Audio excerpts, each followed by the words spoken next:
Okay, joined by Austin O'Malley, the Cuala manager here at Croke Park. Austin, Cuala are all Ireland champions. How does that feel? It feels unbelievable, just to, as I said there earlier, like just to hear the final whistle go there, and to look around and to see the amount of emotion pouring out of people. It's just incredible, and it's just, I suppose, the realisation of a dream and a vision to see it come to fruition there in Croke Park. And again, just to be able to eyeball the guys and look at them in the eye and know that they're all Ireland champions and that they've delivered. Just so thrilled for them and for the club. It's obviously a historic moment for the club as well. So it's a great feeling.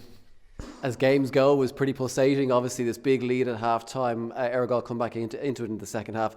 What was the message, I guess, first of all, at half time, and what were the feelings maybe in the second half when Errigal were coming back into it? Yeah, I think the message at half time was that we really wanted to push on again, and that we wouldn't get conservative and sit on a lead. We obviously knew, given the quality that Errigal have, they're laced and peppered with such extraordinary footballers, and none more so, I suppose, than Petey Hart that stepped up there, and that's an unbelievable strike. And I knew the minute he turned that it was heading for the top corner, and that just gave them so much energy as well. But to their credit, and they're such a spirited group, and I've obviously watched a lot of them in prep coming into this in terms of the way they've won tight games, and none more so than going to extra time, obviously against Dr. Crokes last week, that that they were going to come, and they did. And for us it was about just managing the tempo and managing the ball, and we managed to get a couple of key scores there in terms of Con and even Peter Duffy's score going down the middle there. I thought it was a big one as well. But I suppose overall just very happy, and in terms of, I thought our set defence and our team defence gave us a great platform to I suppose to go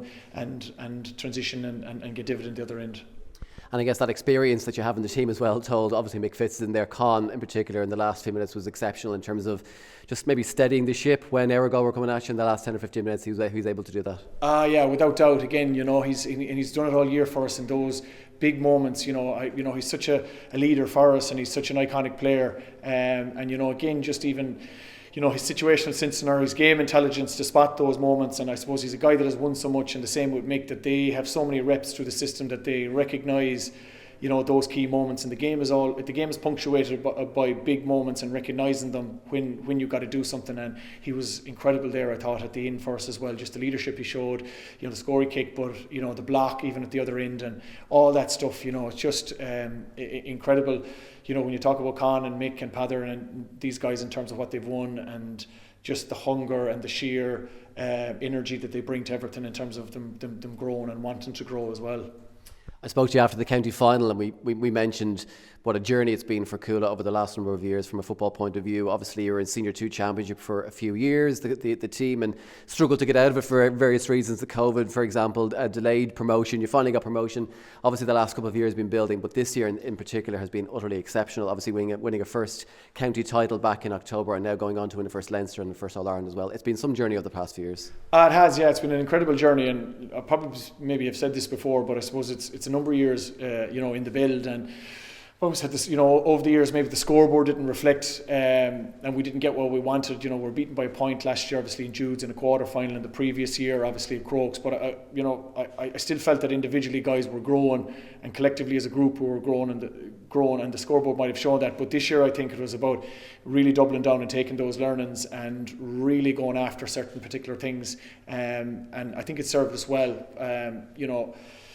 High performance takes a while, and to build a high performing team, anyone that's involved in teams knows that, and it's a journey. And at some point, when you get your detail right over a number of years, and guys are operating of a growth mindset and everybody's growing, it can happen very quick then within a year, because your bases are loaded. What does it mean from your own point of view as well? Obviously, you've joined this club a few years ago, and getting to work with some of the guys we mentioned already, the likes of Con and Mick, a lot of younger guys in the team and in the panel as well. What's it been like for you to lead this team over the past few years, culminating in today? Oh, well, it's been extraordinary. It's been such an experience for me, and firstly, I'm so grateful to be surrounded by such great guys like Con and Mick and Pather and Luke Keating and James Power and all these guys that are just born leaders. So from that perspective, it's brilliant.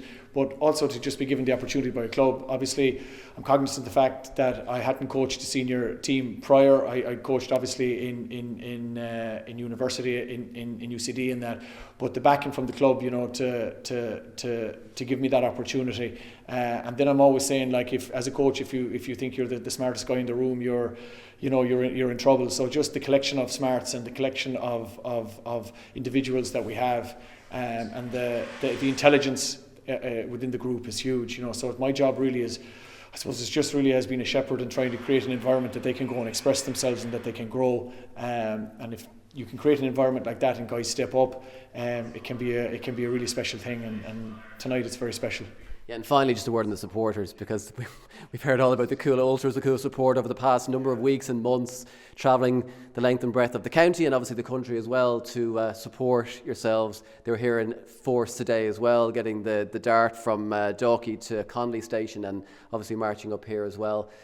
Huge support all year, and I'm sure you're delighted to be able to give them something to celebrate right at the very end. Yeah, no, it's so important, and I suppose, you know, you often talk about a kind of collective energy and a collective will, or is it I don't know, do they call it a collective consciousness, that, like, you know, that the team feeds off the supporters and the supporters feed off the team. And we've been so lucky this year in terms of they've got really in behind us, and it's made such a difference, and it's been such a wholesome thing, because it's really bound us together as a community and a club as well, and that's what club football is all about, and it should be. And that's why I just love the club game, because you get that, maybe not so much with inter-county sometimes, but it's a closer knit thing, it's a very special thing, and they have been phenomenal, particularly again even today. And you know, every day you just see this, you know, massive red and white turning out, and there's so many young people involved with it as well, and the energy they bring, and I guess just the momentum that it gives us as well. It's incredible. So it's just a really wholesome experience when you turn around and you see that level of energy and connection that are behind us. And I'm so